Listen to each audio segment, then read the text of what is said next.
Hello Technolovers, siapa sebenarnya Widianti Putri Wardana? Nama ini mungkin belum terlalu familiar bagi sebagian orang.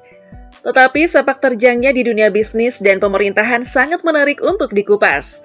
Dari seorang pembisnis sukses hingga akhirnya dipercaya menjadi Menteri Pariwisata Republik Indonesia, perjalanan karirnya penuh dengan strategi, tantangan, dan pencapaian luar biasa. Tak hanya itu, ada hal lain yang membuat Widianti menjadi sorotan. Total kekayaannya yang dilaporkan di LHKPN mencapai 5,43 triliun rupiah. Ini menjadikannya salah satu pejabat negara dengan kekayaan terbesar di kabinet. Namun, di balik kesuksesannya ada juga kontroversi yang mengiringinya. Benarkah ada dugaan nepotisme dalam pengangkatannya? Bagaimana ia menangani kritik publik? Semua fakta menarik tentang Widianti Putri akan kita kupas tuntas dalam video ini.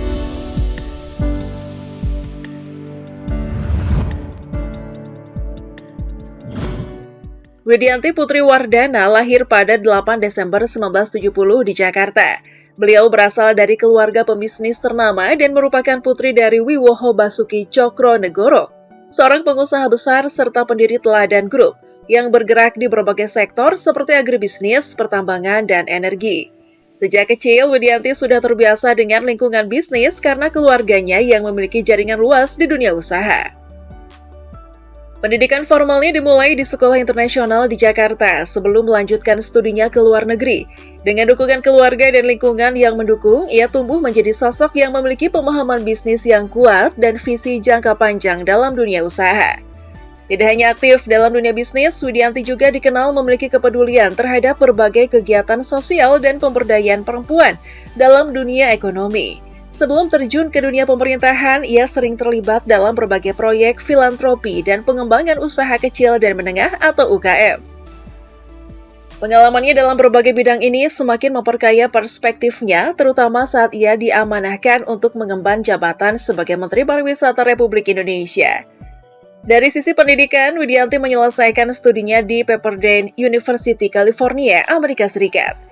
Latar belakang pendidikannya ini tentu saja membentuk cara berpikir dan strategi bisnisnya di masa depan. Karir Widianti Putri.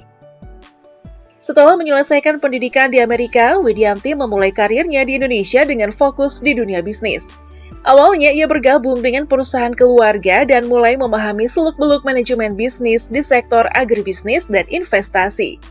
Pada tahun 2012, ia menjabat sebagai direktur di PT Teladan Prima Agro atau TPA, sebuah perusahaan besar yang bergerak di sektor agribisnis. Dalam perannya sebagai direktur, ia berhasil memperluas jangkauan bisnis perusahaan, meningkatkan efisiensi operasional, serta menerapkan strategi keberlanjutan di sektor perkebunan kelapa sawit. Selain itu, Widianti juga aktif dalam berbagai organisasi bisnis dan ekonomi, baik di dalam maupun luar negeri. Ia terlibat dalam inisiatif yang bertujuan untuk memperkuat industri hijau dan investasi berkelanjutan di Indonesia. Pada tahun 2021, ia diangkat menjadi komisaris di PT Teladan Prima Agro, di mana ia berperan dalam pengambilan keputusan strategis dan ekspansi perusahaan ke berbagai lini bisnis baru. Tidak hanya itu, ia juga memiliki keterlibatan dalam beberapa perusahaan investasi yang bergerak di sektor properti, energi, dan teknologi. Keberhasilannya di dunia bisnis membawanya ke panggung pemerintahan. Pada 21 Oktober 2024, Widianti resmi dilantik sebagai Menteri Pariwisata dalam Kabinet Merah Putih. Banyak yang menaruh harapan besar padanya untuk memajukan sektor pariwisata Indonesia. Kekayaan berdasarkan LHKPN. Tahukah kalian bahwa Widianti Putri adalah salah satu menteri terkaya di kabinet? Berdasarkan laporan LHKPN, total kekayaan beliau mencapai 5,43 triliun rupiah. Jumlah ini membuatnya menjadi salah satu pejabat negara dengan aset yang sangat besar, jauh melampaui sebagian besar koleganya di pemerintahan. Kekayaan Widianti berasal dari berbagai sumber, terutama investasi di berbagai perusahaan yang bergerak di sektor agribisnis, pertambangan, dan properti. Selain itu, beliau juga memiliki portofolio investasi yang kuat dalam bentuk surat berharga dan saham di beberapa perusahaan ternama. Banyak yang menyebut bahwa kekayaan ini tidak terlepas dari latar belakang keluarganya yang memang sudah lama berkecimpung di dunia bisnis. Namun, ada juga yang menilai bahwa keberhasilannya dalam mengelola aset dan bisnisnya sendiri adalah faktor utama yang membuatnya memiliki harta sebanyak ini. Berikut rinciannya. Tanah dan bangunan, 152 miliar rupiah, terdiri dari beberapa properti mewah di Jakarta, Bali, dan luar negeri. Alat transportasi dan mesin, 19,4 miliar rupiah, mencakup koleksi mobil mewah seperti Rolls-Royce Phantom, 12 miliar rupiah, kendaraan ultra mewah dengan kenyamanan dan kemewahan terbaik, Mercedes-Benz S-Class Maybach, 5,3 miliar rupiah, sedan premium dengan fitur canggih dan interior berkelas, Tesla Model X 2,1 miliar rupiah, SUV listrik dengan teknologi autopilot dan performa tinggi. Beberapa kendaraan operasional bisnis yang digunakan untuk keperluan perusahaan. Harta bergerak lainnya, 43 miliar rupiah, termasuk koleksi barang seni, perhiasan berlian, jam tangan eksklusif, serta aset bernilai tinggi lainnya.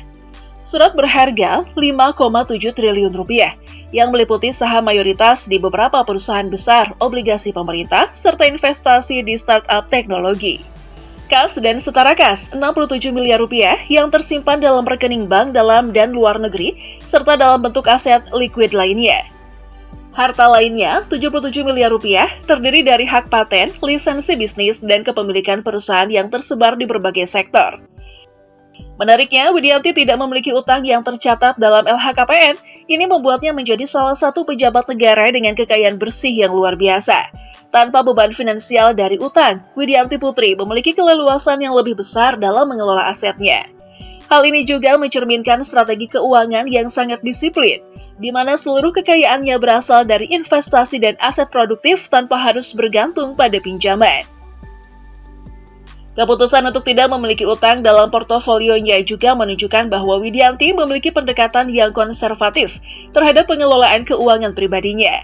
Dalam dunia bisnis dan investasi, banyak pengusaha sukses menggunakan leverage atau utang sebagai alat untuk mempercepat pertumbuhan aset. Namun Widianti tampaknya lebih memilih jalur yang lebih aman dan stabil dengan hanya mengandalkan sumber daya yang dimilikinya. Selain itu, dengan aset triliunan rupiah yang tersebar di berbagai sektor, absennya hutang bisa menjadi indikasi bahwa bisnis yang dijalankannya memiliki arus kas yang sangat kuat dan mampu menghasilkan keuntungan besar tanpa perlu suntikan dana eksternal. Hal ini tentu menjadi poin menarik yang semakin mengukuhkan posisinya sebagai salah satu pejabat negara terkaya di Indonesia. Kontroversi dan kritikan. Namun, perjalanan Widianti sebagai Menteri Pariwisata tidak selalu mulus. Ada beberapa kontroversi yang sempat muncul. Pertama, kemampuan berbicara di depan umum. Dalam beberapa kesempatan, beliau mendapatkan kritik karena dianggap kurang fasih berbicara di depan umum. Bahkan dalam satu acara, beliau terlihat beberapa kali melihat ponselnya saat menyampaikan pidato, yang kemudian kembali viral di media sosial. Kedua, dugaan nepotisme. Ada opini publik yang mempertanyakan bagaimana beliau bisa menduduki posisi Menteri Pariwisata. Mengingat latar belakang keluarganya yang merupakan pengusaha besar, sebagian orang berspekulasi bahwa faktor koneksi berperan dalam penunjukannya. Namun, tim Widianti memberikan klarifikasi bahwa beliau memiliki pengalaman mumpuni di sektor pariwisata dan siap membawa perubahan positif. Itulah kisah menarik tentang Widianti Putri Wardana, seorang pembisnis sukses yang kini mengemban tanggung jawab besar sebagai Menteri Pariwisata Republik Indonesia. Dari perjalanan karirnya yang cemerlang, harta kekayaannya yang fantastis, hingga kontroversi yang mengiringinya, sosoknya tentu menjadi salah satu figur yang menarik untuk disimak. Apakah menurut kalian Widianti Putri akan sukses membawa perubahan positif di sektor pariwisata? Ataukah tantangan yang dihadapi akan menjadi batu sandungan dalam karirnya di pemerintahan? Tulis pendapat kalian di kolom komentar. Jangan lupa untuk like, share, dan subscribe agar tidak ketinggalan video menarik lainnya. Sampai jumpa di video berikutnya.